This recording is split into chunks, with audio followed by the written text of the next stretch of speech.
எல்லாருக்கும் வணக்கம். ஹைதராபாத்தில் பார்த்தீங்கன்னா ஒரு 400 ஏக்கரா வந்து காட்டை வந்து இப்போ அழிச்சிட்டு இருக்காங்க. எதனால பார்த்தீங்கன்னா அங்கே வந்து பெரிய கம்பெனி வந்து கட்ட போகிறாங்க. அந்த கம்பெனி கட்டினால ஒரு 4000 பேர் இருந்து 8000 பேர் வரைக்கும் வேலை வந்து வாய்ப்பு கிடைக்கும்.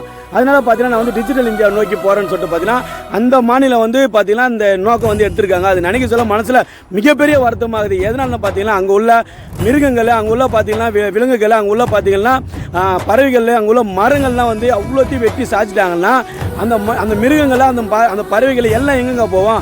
ஊருக்குள் தானே எல்லாமே வரும். அதுதாங்க அங்கே நடக்க போகுது. அதே மாதிரி பார்த்தீங்கன்னா நீங்கள் எவ்வளோ மரத்தை எவ்வளோ இயற்கையை சேதம் பார்த்தீங்கன்னா அவ்வளோ நம்மளுக்கு பதில் கண்டிப்பாக இயற்கையை கொடுக்குன்றது மட்டும் மனசில் வச்சுங்க. அவங்க உள்ள அந்த மரத்துலேருந்து அந்த பறவைகள்லாம் கத்த சொல்ல மனசில் அவ்வளோ பெரிய வேதனையாக இருக்குதுங்க. ஏங்க இன்னைக்கு ஹைதராபாத், நாளைக்கு தமிழ்நாடு.